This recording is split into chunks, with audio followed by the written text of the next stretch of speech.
What is going on, guys? It is your boy here. Welcome back to the channel. So I got a special deck for you guys here today. I know I got a lot on my list to get to you. However, I was at a PS5 event just recently. It was an official event. The winner obviously got a PS5. It was also to celebrate one of my good friend's birthdays. It was hosted at a store that I have been going to recently. It's quite a bit of a drive. It's been an hour away. But still, I went, participated, and even though Phantom of Rage is not legal yet, because it's coming out this weekend, which, by the way, I'm going to be going to at least 2 different events for that sneak peek, because I got to get some stuff for a new deck that I've been, not new deck, it's 6 Samurais, okay? It's not a deck that has been new to a lot of people, but some new stuff for a deck that I am going to be building newly, as I have never played the physical deck before, but I have plenty of times online and in DS games. I also want to get the rest of the hands on the deck core that we're going to be showcasing today, which is Mimighoul. Maybe I'll get lucky and pull him old Chummy, but I'm not buying full hand with Chummy, and even though that card's going to be like a crazy staple that people are going to be playing 3 of, I have a copy of Chummy Parelia, and every time I've drawn that card, it's not the first turn, that card is dead. As in, I can't use it after the first turn. So it's like, open it, you're golden. If you don't open it, you're losing. So, that being aside, I don't know how on the fence I am about that card. A lot of people are going to be buying that card out, though, and I'm going to let them, because in a way, you just need to figure out a way to pivot. But that's going to be all my discussion on my review of Phantom of Rage of Abyss, which I don't know if I'll make an exact review, exact video on it, but I'm definitely going to be talking about it in my Discord channel with the rest of the guys later. But that's a different topic. Today, we're here to cover this deck. So, the deck that I brought to the PS5 tournament is what I like to call Mimighoul Control. You could really say like it's Mimighoul.engine because there's like a plethora amount of engines in here. Yes, it's another 60 card deck that I kind of did, and I didn't have to make it 60 cards. However, I saw a deck profile by, I can't remember the guy's name, but it was just a recent tournament. It was a regionals tournament. The guy placed second, and he was playing like this giant 60 card Mimighoul deck with like all these crazy engines, and so I was like, there's no way. But I watched the replays, and the guy actually had some insane games. I adapted the list, turned it into my own style, and then took this to the PS5 event. Round 1, I faced against Snake Eye Fiendsmith, which I ended up losing because the guy had like 2 insane busted hands back to back. Then I faced against Heroes, which I won. Then I faced Branded, which I won. Then it was against Tenpai. No, it wasn't against Branded. It was, the guy next to me was playing Branded, excuse me. I'm remembering all the decks that were there at the time. I did face the Snake Eye Fiendsmith. That one I know I lost. My overall, it was 5 rounds of Swiss. I had 2 wins, 1 tie, 2 losses. A lot of people were tying throughout the day. My 2 wins was against Tenpai and Yubel. That was it. Yubel Fiendsmith. The guy had a brick hand going for the second game, but the first game he opened up nuts, and that went into game 3. I actually managed to win. Very luckily, if I might add, because my hand was like the nuts. My losses were to Burn. Yeah, you heard that right. Branded Burn. The guy played like stuff like Ceasefire and all that stuff, which is amazingly great against this deck, to be honest with you. Because it's just like Ceasefire in general is just great against Mimighoul. What was my other losses? Oh, that was to another Yubel player. Ooh, that guy is just absolutely insane with the deck. And then my tie was to against 60 card Grass Infernoid, which I honestly, I've got to read back up on the Infernoid cards because those cards literally surprised me the heck out of water. And that the Inferno Flood Link monster is insane. I don't know why people are not playing that card, because it just says 2+ monster, including 1 Inferno monster. And so, in the end, that was the record with the deck. I'm going to showcase you guys what I brought and what was my choice reasonings for it. If you guys going to enjoy this video, leave a like and subscribe. Yeah, let's get right into it.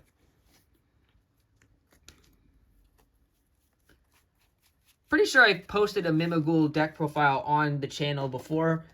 Just in case I haven't, I'm going to review these guys for you and this specific ratio. So, starting off with the main deck monsters. These are not broken up by categories, by the way, because it's a lot of engines, so I've just got to go through the monster lineup. Starting up with the main monster, we have our copy of Mimighoul Master.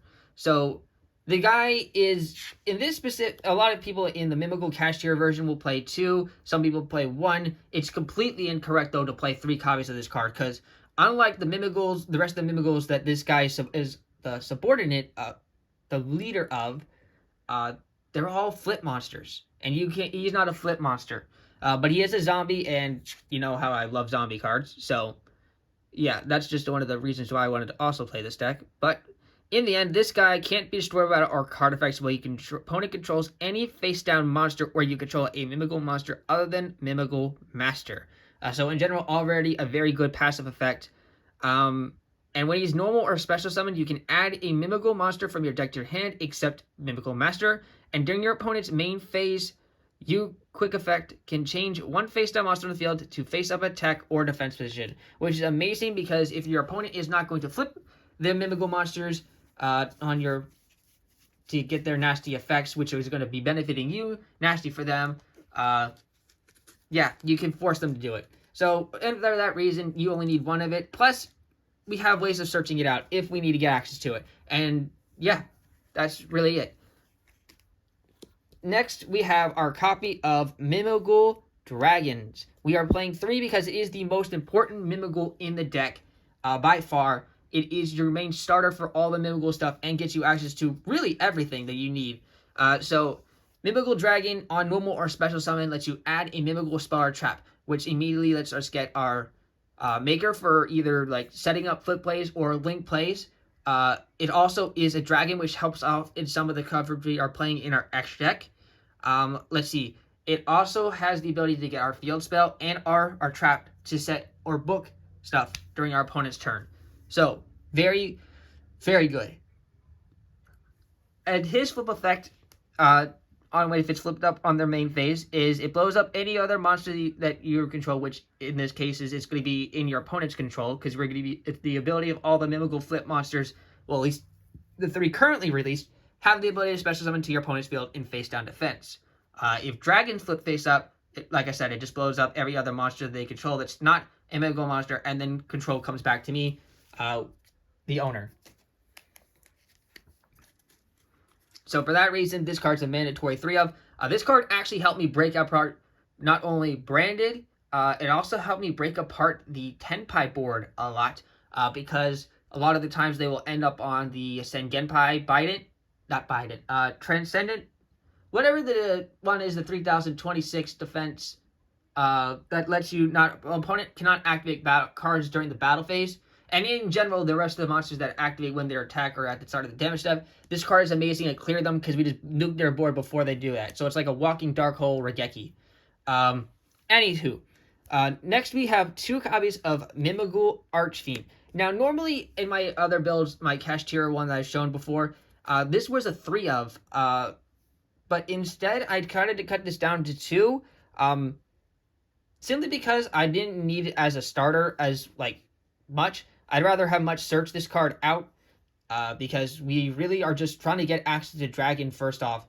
We still did play the other copy of Mimighoul Cerberus, simply to round off our 6 ratio. And by the way, when the new stuff supports, there are a few things I'm going to obviously be adding to this build, and not much of it will change, but obviously we're going to be adding a lot of the new stuff. So if you guys want to see the updated version of that, let me know. But I'm not going to leak the complete goo of it right now, but still, this version is still consistent.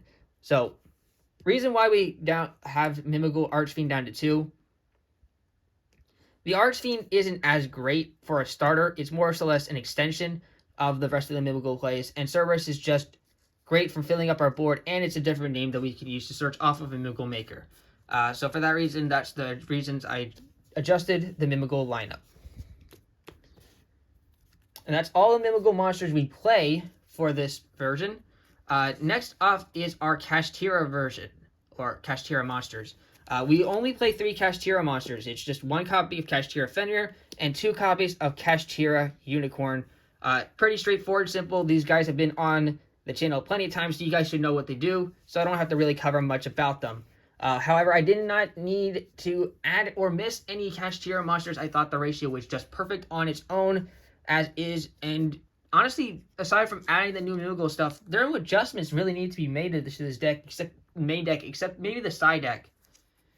Next up, we have a Bestial lineup, which, again, you can't really think of like Bestials as like, okay, but you're not playing a heavy light or dark deck. No, this is really to counteract the meta being like everything Fiendsmith, Yubel-wise. These guys are insane against it. So, of course, I was bringing... Bestials are like highly popular right now, so I brought my 3 copies of Bestial Lebellion, 1 copy of Magma Hut, 1 copy of Saronir, 1 Druis Worm, and 2 copies of Bestial Baldrake. Special shout to Magma Hut, as Magma Hut also searches, you can search for Mimighoul Dragon, which is your starter for all your Mimighoul plays, and that's how the Bestials can tie into this version. There are also dragons, like I said, which help us get into some of our Link plays. But this ratio was absolutely great. Some people could argue that why that I was playing 2 copies of Baldrake and not another copy of Saronir or another Druis Worm. Simply put, that I actually think the Bestial Baldrake, being able to compare or pair up with some of the other light or dark monsters in our deck, was actually another great interruption that I had access to, specifically. So for that reason is why I opted to play 2 Baldrake. I know there's not a whole lot, but I'd rather have that than maybe a Druis Worm that the people can play around, or something that's like really interactive.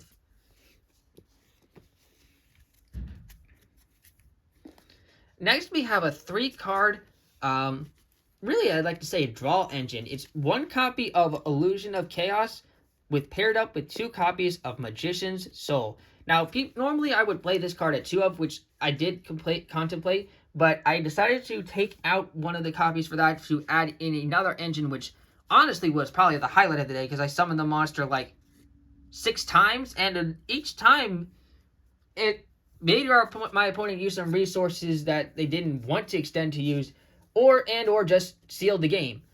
Anywho, Magician Souls, great for draw power. Also, another free level 1 you could special summon, because Mimighouls need to do like a lot of the fact that all level 1 really has to do with some of the plays. It also is a great way to get into our Omni-Negate, which we tend to put up before we do into any of our big or longer plays, so that we can go throughout our combos without being interrupted. Therefore, it was a very, very good card to have played throughout the event in this deck. Next up is the other ritual engine that we have included here. So first off, the part of the package is 1 copy of Dogmatica Ecclesia the Virtuous. So, already I'm going to get like some crazy... So what kind of Dogmatica engine, and why are you playing a Dogmatic engine? Well, simply enough, because this monster is essentially... It's going to be the nail in the coffin with the new continuous spell, and if the Mochumi card, like if you have all that lined up, your opponent's extra deck is going to be 0 by the end of the first or second turn, and they're not even going to have a chance to summon anything, maybe 1 from it. That's going to be because of Dogmatica Albazoa. So because of this card's effect, if you're going first and you get this card out on the field, your opponent is going to have to rip apart their extra deck, send 1 card from their hand or their extra deck to the graveyard for every 2 cards in their extra deck. It is a disgusting effect. Basically, your opponent is going to be playing...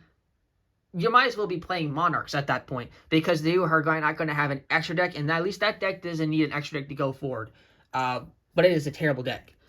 So anyways, the Albazoa is a 4,000 attack, 4,000 defense monster that came from Photon Hypernova. I'm starting to really love this card too. Not only the artwork, but the effect of it is insane. So, It is unaffected by the activated effects of your opponent's fusion, synchro, exes, and link monsters. So only effect monsters and spells and traps can even harm Albazoa.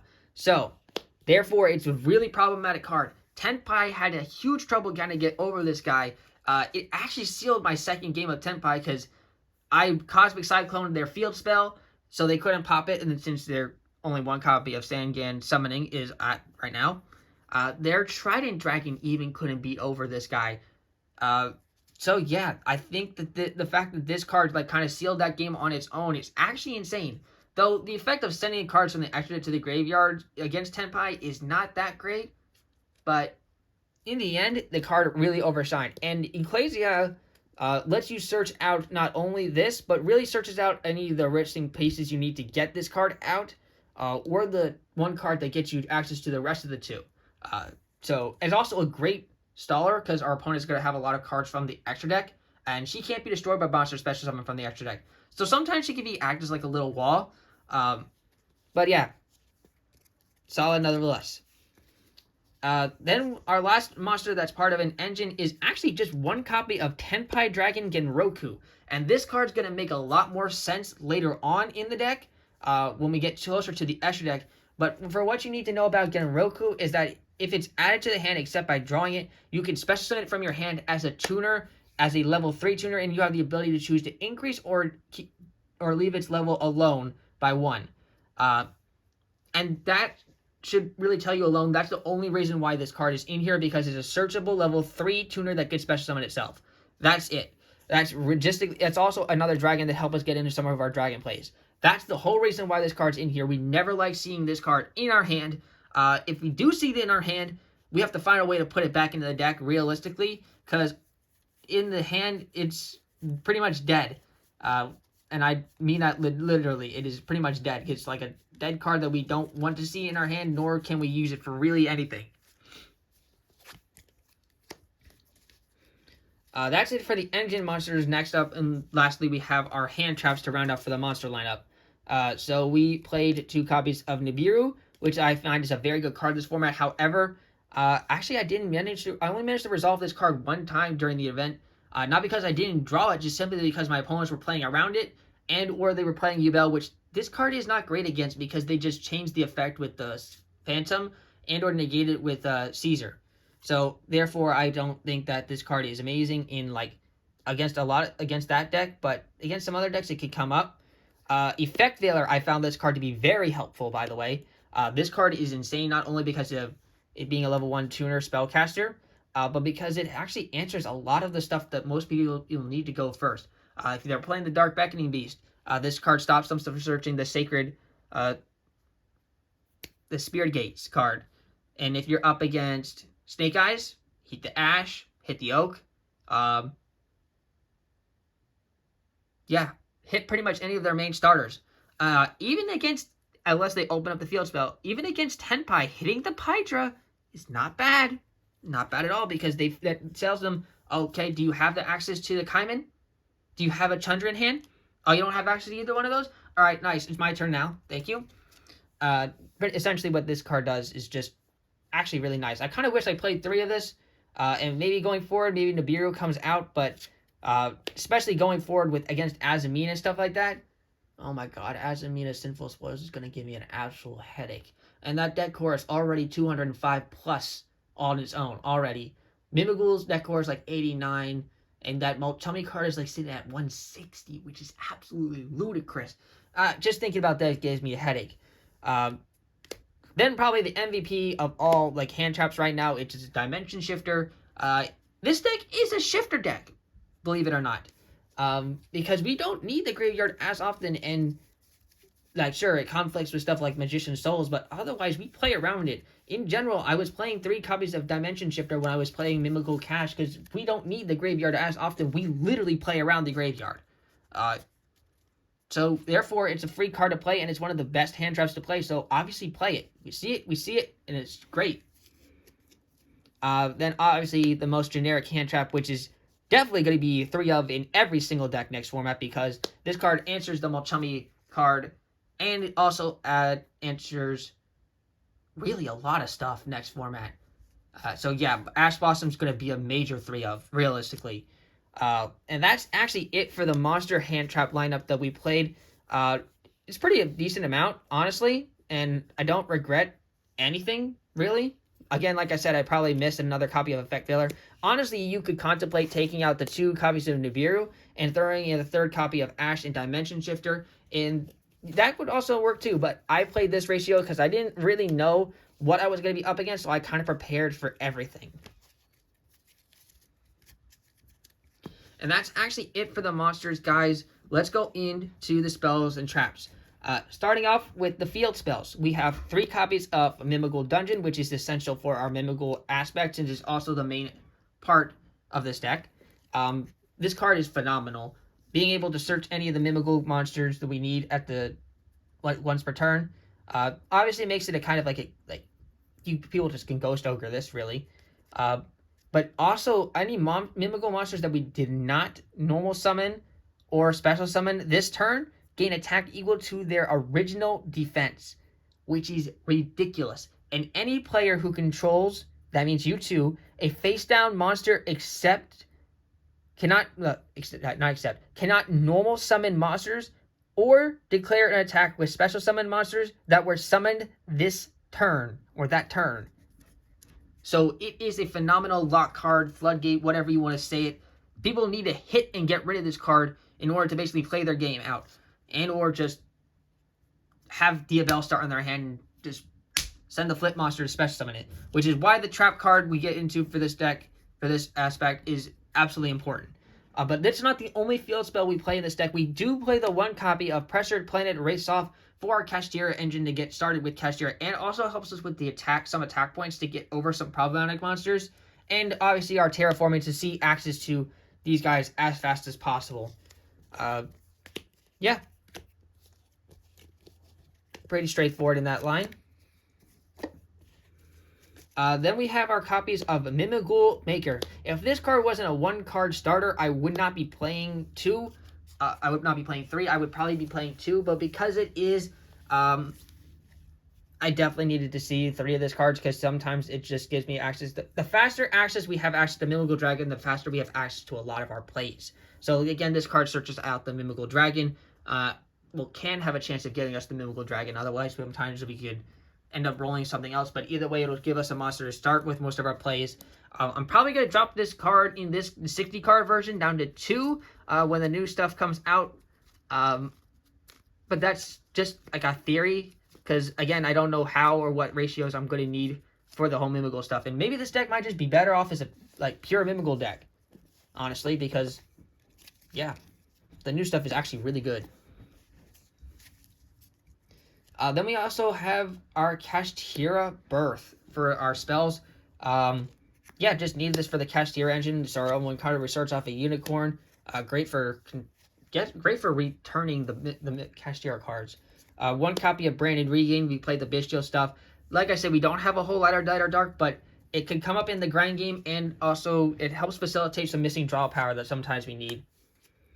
Then for our Dogmatica and package that we use for Albazoa, we have 2 copies of Dogmatica Matrix. This card is a whole 1-card searcher for the whole Albazoa engine, and the 1 ritual spell we need to summon out Albazoa is the 1 copy of Dogmatic Calamity. So, Dogmatica Matrix is when it's activated, you can add a Dogmatica Ritual monster or 1 Dogmatica Ritual spell from your deck to your hand. Then if your opponent controls a monster, anything at all, which realistically is kind of like Kashtira's in a way, because you can use the Mimighoul monsters to special summon to their field, then activate this card turn 1, so you can guarantee both searches, which is mind-boggling. You get to add a Dogmatica card from your deck to your hand. So, and also once per turn, if you control a Dogmatica Ritual monster, you can look at either player's extra deck and send 1 monster from it to the graveyard. You can only activate 1 Dogmatic Matrix per turn. But seeing it is just, it's just a really nice, solid package, honestly. Being able to do what I just said and summon a Mimighoul monster to your opponent's field and then activate this, drawing or getting access to both the Mimighoul, both the Albazoa and the Dogmatic Calamity, or really getting access, because if you already have access to one of them in your hand, or you have both, you're literally golden. it's also really simple to get this out because the Dogmatic Calamity just cheats it out by sending the one extra deck slot in our extra deck, which is specifically designated for this card, and it really could be any.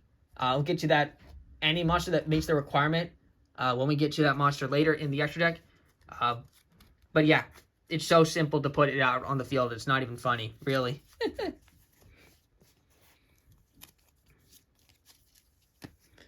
Then to get access to our Genroku, we are playing 3 copies of Sangang Kaiman since it just, yeah, everyone knows that we did Senpai. You just use this card, add the level 4 lower dragon to your hand. You don't even need to do this during the battle phase because we're not trying to do like anything like Chandra or anything like that. And mixing Tenpai with this deck is not, like, in general, like a full Tenpai engine would just be taking away or be clunky because you're conflicting the two. And you can't really normal summon under the dungeon anyway. So, yeah, 3 copies of Kaiman just to search out our Genroku so we can special summon it when we need it. Just, yeah, really more access to the Genroku, which is really the whole card in there for. 1 copy of Call by the Grave for pesky hand traps. Not really a huge fan of cross out in this deck because really we just gas out through any other deck. 1 copy of 1-for-1, again, fast access to our copy of Mimighoul Dragon. No other real reason to explain that. 1 copy of Triple Tactics Thrust. You can obviously argue to play more copies of this, although I just, one, didn't have enough room, nor did I actually have another copy of Triple Tactics Thrust, but still, it was, you know, it was fine because I just facilitated the other 2 spots with 2 copies of Triple Tactics Talent, which was just as good. And actually, I pretty much want to up this card to 3 because it is an amazing card when it comes to breaking boards because it'll either force our opponent to use another copy of, not another copy, another a material from Caesar, or in general just steal a Caesar, really, because if they choose not to negate it, we just yoink apart some of their things that they need it for.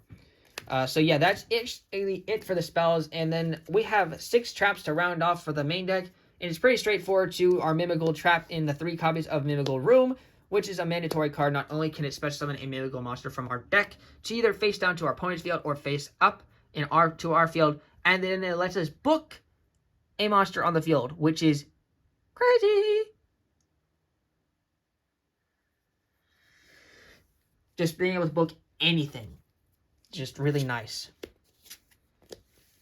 It also has a secondary effect that you can banish it from the graveyard. Obviously, you can only use 1 effect per turn. Banish it from the graveyard and then return any number of Mimighoul cards you control to the hand, which is another way we can use to dodge cards targeting our Mimighoul dungeon. So if our opponent's playing Cosmic Cyclone and this is like obviously the second turn, and the Mimighoul Room was activated the first turn or sent there, you can just banish it from the graveyard in response to the activation of the Cosmic Cyclone to bounce the Mimighoul dungeon to our hand. Yes, it will let them free of it, but at least we will have access to it so not destroyed. It's a worse way because still it gets our opponent gets what they want, which is really the field spell off the field. Still just a very good card because it could save us from board clears, and yeah. Lastly, obviously, it's just 3 copies of Infinite Permits, a staple hand trap for this format, and in general, just a very good hand trap, period. That's it for the main deck, guys. Let's get on to the extra deck. So for the extra deck, we got Link Monsters first. One of our boss monsters that you guys could sell at the beginning was our copy of Mech Knight Crusader Avermax. Personally, one of my favorite Link monsters. However, most people would say this card kind of fell off for a while, but actually, I kind of disagree, especially in this deck. One, it kind of draws all the attention to Avermax. Yeah, you Bell players just basically eat this card up for breakfast, dealing us the 3,000. But against Tenpai, they have a hard time getting through Avermax because even their 6,000 Trident, 6,000, 9,000 Trident Dragon cannot be over this card because we will just be gaining the attack of that monster and it is going to go right back at them. So they have a hard time as hell getting through this card. Also, since he can't be targeted, it's going to be making him with IP Masquerena. It is going to take a spell or a trap to take control of it to really deal with it. So, yeah, Avermax, very good boss monster or like main beater. But we also have our copy of Axis Kotaker, which is what most people will consider as their main game finisher because this card is just an amazing card in general. Probably one of the best generic Link monsters to ever come out or exist. So, yeah. And then we have our Link 3s in the form of Nightmare Unicorn for spot removal. Actually, I made this a few times, but I cut it out. Like, not cut it out. It wasn't in my list originally until I started realizing I don't need to make this next Link 3 as often, and probably the spot removal would come out because of helping me or force to get rid of the Nightmare Pain against other things, was why I decided to play it in the first place. Actually, this card ended up in my deck at the end. Also, Celine, Queen, Master of the Magicians, the other Link 3, which will just help us rank up faster into Axis Code Talker. Then we have our copy of Nightmare Phoenix. Again, spell and trap card removal, protection. Very easily you can do like stuff like Nightmare Phoenix under Axis Code Talker and or under the Unicorn or Celine, which means you're going to not only get to discard a draw, but really some nice protection as well. Obviously, we're into our Link 2s already. DeHark, the Dark Charmer, just in general, very good Link 2. Being able to bring back the Yubel to your side of the field is kind of insane. And in general, just very easy to make and a different attribute. Then we have our copy of SP Little Knight, which is just in general one of the best Link monsters to ever exist, and will continue to exist until this card gets banned. Pit Knight Earl. This card I took inspiration from that other deck list, and after putting me on this card is a very good generic Link 2, and a lot of people will definitely sleep on Earl. So, for those who don't know what Earl does, or Pit Knight Earl does, it just takes 2 effect monsters. Pretty simple requirements, honestly. When a monster this card points to activate its effect, it does not have to be co-linked. Earl just has to point to the monster, so it has to be either in the extra monster zone, or it has to be directly to the right of Earl. Activate its effect, except during the damage step. Quick effect, target 1 effect monster your opponent controls. Until the end of this turn, change its attack to 0 and negate its effects. Beautiful. Absolutely beautiful. Being able to use this card to chain link, to force a negation and get rid of problematic card. Amazing. And its secondary effect. During the end phase, if this card is in the graveyard because it was destroyed by battle or card effect and sent there this turn, you can special summon this card so you can place it anywhere on the field. Imagine this card being linked with World Dragon Zealantis. That combo would be ridiculous.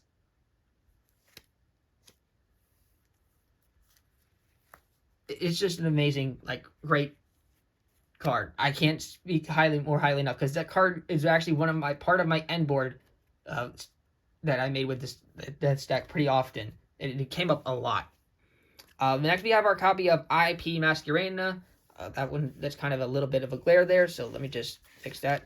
There we go. There's the IP Masquerena. In general, very good. Also part of my end board. Then the Link 2 that we need a lot of dragons for is a 1 copy of Heraldic Seal of the Heavenly Spheres. So, why is this card in our deck? Well, because it is not only because it's one of our best generic Link 2s that we have access to for this deck, but because it gets us access into Mimighoul Dragon more often. So, what you can do is, obviously tribute the effect, tribute it itself during the opponent's turn, bounce that card, and then its effect will summon the Mimighoul Dragon, and then either search us our Mimighoul Dungeon or Mimighoul Maker for our follow-up next turn. This is, like I said, fastest access to Dragon is the Mimighoul Dragon is the best way to play this deck. And that's why, because we even can make it with the Bestials, we can make it with the Mimighoul Dragon. Again, Roku also helps make this. So in general, it is a very highly usable, great Link 2 that we need in this deck. Then the last Link monster is just the 1 copy of Relinquished Anima. Use it to suck up a monster. If they don't, they just use it as a free Link 1 that we can use to make into a Dark, which helps us make the Hark the Dark Charmer. Onto our Xyz monsters. 1 copy of Super Sky Slayer Typhon, the Sky Crisis. You make this card in a Crisis, even though you'll lock yourself out of the rest of the extra deck, or can't actually, you can't summon the rest of the turn after you make this card. I think I made this card once during the tournament. Honestly, I didn't really see myself making it. But you can honestly debate this card would be a great card to make if you're up against the Mulchummy card, because it is at least a good boss monster that your opponent's only going to draw 1 card off of. Just saying. but it's not going to leave you on the best like negate board ever. But again, people are just going to have to take that risk and pivot when that card comes out. And the other Link Xyz monster we play in the deck is one copy of Kick Inagashi Fuko. Which this card apparently, for being a comet, is so hard to get your hands on, but I had access to like a copy of it just sitting in my trunk of cards. And thank God I did, because otherwise I would be like trying to order this card online, and like everybody was after this card, because this card is only printed one time from Rira, and it is a very just great generic Link Xyz rank 1 monster. It just takes 2 level 1 monsters and is unaffected by other card effects. Which already on its own, I don't know any other Xyz monster that basically would say that. Unaffected by other card effects? That's something like the Blackwing level 10 Synchro can do, or the whatever the Geomathmech Sigma Link 12 Synchro 12 that they have with it in the extra monster zone can do. Anyways, back to Fuko. You can detach 2 materials from this card for the rest of this turn. This card cannot be destroyed in battle. Also, you take no battle damage from attacks involving this card. So essentially, it's a free Indomitable Towers, guaranteeing you to have a next turn. It is a very good card to make against Tenpai. It's also a good card to make against Yubel because, one, it's unaffected by other card effects. So sometimes they can, like, they don't know anything about Fuko, and you try to use Fuko's effect, they might chain that Phantom of Yubel, but it's unaffected, so you're still going to get your things off. They're not. You just wasted your whole Yubel. But anyways, yeah. People could say that I could have really used this and like made Zeus, and that this should have been a Zeus. And in other ways, you could say that that's right. However, I think Fuko is a better like soul card than it is a better offensive card, because just making Fuko detaching 2 just still ends me on 1 like material Zeus, and that's not great. So I think that it was better off me doing what I did here in the long run. We do have our 1 Synchro monster, which is our 1 copy of Herald of Arclight, and this is the Omni Negate I was talking about and why Genroku is in this deck in the first place. So all you need is a level 1 on the field, so any one of our Mimighoul monsters, and then obviously you Sengen Kaiman search the Genroku. Genroku special summon from a hand since it was added to the hand except by drawing it. It becomes a tuner, do not increase its level, and then boom, right into the Herald of the Arclight, which will give us protection from Nibiru or anything else to go off with the rest of our plays. And if by some unlucky reason by some fortunate reason that they do decide to do that, it searches off a ritual monster or a ritual spell. So we can either search off the best Albazoa piece, or our Lucian Chaos, which will get us into Magician Souls, which will let us draw cards to renew our hand. It is a very good card in a highly big aspect of this deck. It's actually the only Link monster, I keep wanting to say Link, the only Synchro monster we play in the deck. And then the Fusion 12 we have is our Yubel, the Loving Defender Forever. Now, I'm going to say this now. This does not have to be Yubel, the Loving Defender Forever. It does not have to be the Yubel, Loving Defender Forever. Any level 12 Fusion, Synchro, anything like that counts. It's not an Xyz. Obviously, there's no such thing as a level 12 Link monster or a Link rating level 12 Link monster, because that monster would be impossible to summon. Real talk. But anyways, it just has to be a level 12 that you can send with Dogmatic Calamity to the graveyard. We are never making it. For all you could care about, you could take a 5-headed dragon and put it in here as a level 12. It does not matter, as long as it's level 12 you can send. That's the only reason this last slot is in here for. It's just for that reason. If you're not playing the Albazoa package, feel free to put in whatever you want instead. But it has to be in here for this version. Well, any level 12 has to be in that spot for this version. On to the side deck. We actually do main an extra deck monster. Yeah, main our extra deck monster. Side an extra deck monster in case we have to take the Albazoa part out of our main deck when siding. Because there are some decks that playing Albazoa against actually benefits our opponent. For example, against Branded, they will just use that to send all their Albion,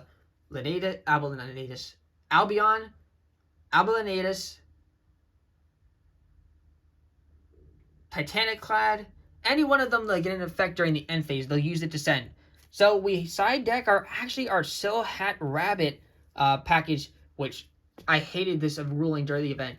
Did you guys know that if the official Konami rulings, if your extra deck your side deck has to all be in the same sleeve as your main deck, even if you are side decking an extra deck monster. For me, my extra deck is a different thing than my main deck. Therefore, I had to have this card taken out of its sleeve just to put it inside a different sleeve until in the middle of the match, taking it out, sleeving it in a different one, and putting it in the main deck. The same thing had to be with the card I'm taking out of the extra deck. I had to take that card out of the extra deck sleeve and put that in the same sleeve that I had the rabbit in. Do you know how annoying that is? That's worse. Honestly, I feel like that's more time-consuming and annoying, but apparently that rule has been in the ruling for years. But it drove me nuts not knowing that until the official event yesterday. I hate that ruling so much, Charles. When our next, obviously the counter continuous trap, we summon off of the set off of the Silhouette Rabbit is our Angel Statue Azarune, which is just in general the best one you can use. Then Droll and Lockbird was another card I side decked for this event. Actually, I didn't see myself needing this card as much. However, I do think that going forward against the Mochumbi cards, this card is going to be mandatory because at least you'll be able to use it after your opponent draws the first card. Although you'll lock yourself out of searching as well. So I hope you have a good established board after that. But at least you'll stop your opponent from drawing multiple cards. Either that or you're going to need Thunder Dragon Colossus because at least that way they won't be able to draw.